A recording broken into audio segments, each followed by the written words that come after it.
So ito, feel ko bago ito dahil maliit yung isang itlog. So yan. So 7 yung nangingitlog ngayong araw dito. Dito naman, wow, may 3. Let's go, may 3. Wow. 1, 2, 3, 4, 5. So ito mga ka-farmers, gumagawa tayo ng pugaran ng manok. So itong ginawa natin is ibang design na naman. So gumamit lang tayo dito ng mga plywood at saka kahoy. So hindi na ako gumagamit ng screen dahil medyo may kamahalan at wala tayong available. Para hindi na tayo gumastos, meron pa namang natitira ditong mga plywood yan. So ito, gumawa ako ng isa. Ito yung example natin ng example ko muna ito mga ka-farmers para ma-verify natin kung maganda or wala na ba tayong i-modify sa mga susunod na gagawin natin. So far, itong nagawa ko ay meron pa tayong modification na gagawin dito. So ito, makikita nyo medyo malapad lang dito. So iiksian lang natin yung pagputol ng kahoy na naman sa susunod. So yun yung isa sa mga modification na gagawin natin. So pangalawa, itong height niya is parang medyo mataas lang. Kaya ibababa natin dito konti. So nakaslope ito mga ka-farmers, nakaslant. So ang purpose niyan ay para hindi dito dumapo yung mga manok tuwing gabi. So dito naman sa ilalim, ito yung ating parang pinto sa mga itlog. So yan. So meron akong isang itlog dito. Ito yung isa-sample natin dito sa pag-roll ng ating nest box. So ito yung itlog, ito ay magandang size, malaki. So kapag iitlog yung manok dyan, gugulong yan. At dito natin makikita o makukuha yung mga itlog. So safe na sa manok na hindi niya matuka yung itlog, hindi na mababasag dahil kung merong ibang manok pa na pupunta dito ay hindi na maapakan dahil nandito na sa harap yung itlog. So yan o. So dito na matitipon yung mga itlog. So ito mga ka-farmers ay example lang, pero gagamitin din natin ito. So gagawa pa tayo ng siguro 3 or 4 na ganito or 5. So magkakasya pa siguro yung isang plywood. Konti lang yaman yung nakuha. So meron pa naman tayong mga kahoy. So yun ang gagamitin natin. So yung plywood sana na 3/4 yung gagamitin ko. Ito, kaya nito. Ito mas maganda sana ito.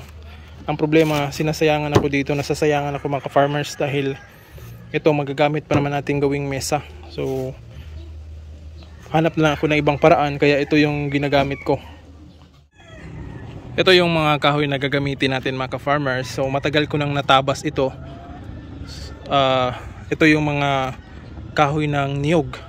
So yan, meron pa naman tayong maraming kahoy na pwedeng gamitin. Yun. So ito yung gagamitin natin sa paggawa ng nest box. Alright. So ito na mga ka-farmers yung mga kahoy na gagamitin natin. So magkaibang sizes ito. Ito ang size nito is nasa 9.5 inch. Ito nasa 14.5 inch. Ito naman is parang 12 yata yan. At saka ito 13 inches ito. At ito yung nasa 14.5. So yan, magkaiba yung sukat nila. So yun yung ating guide. Ito, i-apply natin dito yung modification na kailangan natin gawin. So itong kahoy na ito ay pang tatlong box yung gagawin natin. Alright. So ito mga ka-farmers, ngayong hapon nagpapakain tayo. Konti lang yung binibigay natin dahil busog pa sila. So titingnan natin kung ilan na yung itlog. Kaninang umaga nakakuha ko dito ng 5 pirasong itlog. So ngayon ito merong sa sahig, 1, 2, bali 7 mga ka-farmers. So ito, feel ko bago ito dahil maliit yung isang itlog. So yan, so 7 yung nangingitlog ngayong araw dito. Dito naman, wow, may 3. Let's go, may 3. Titingnan natin dun sa kabila.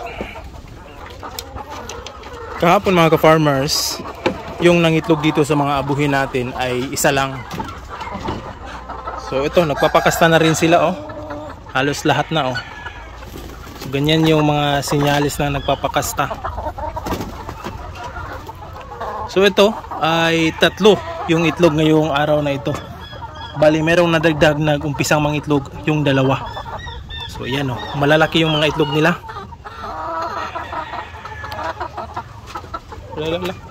So ito mga farmers, good news ito sa mga abuhin natin dahil nadagdagan na ng 2 yung nangingitlog ngayong araw na ito. So kahapon 1 lang yung nangitlog, ngayon 2 na. So 3 na yung nag-egg drop dito sa mga abuhin natin. So bukas ay baka madagdagan pa, magiging 4 or 5 yung mangingitlog. Yan, so konti lang yung nilagay nating pagkain dahil hindi naman nila maubos yan. So alas 5 na ng hapon para lang merong laman yung kanilang kuchi. Alright. So dito naman sa mga bar truck natin, titingnan natin yung itlog nila. Wow.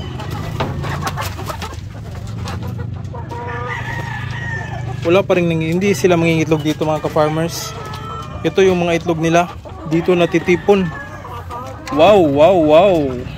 1, 2, 3, 4, 5. So yung rooster dyan mga ka-farmers at yung rooster dito ay pinalabas ko. Ito at saka yun, yung puti.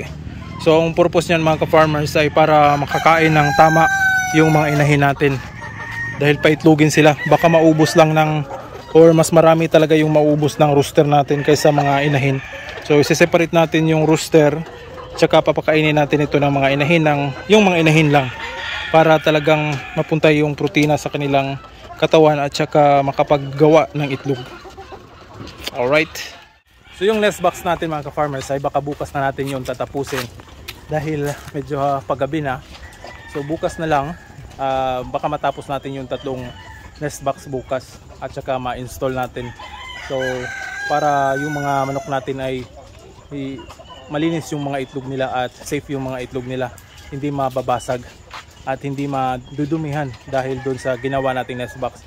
So continue na lang natin ito bukas mga ka-farmers. Alright.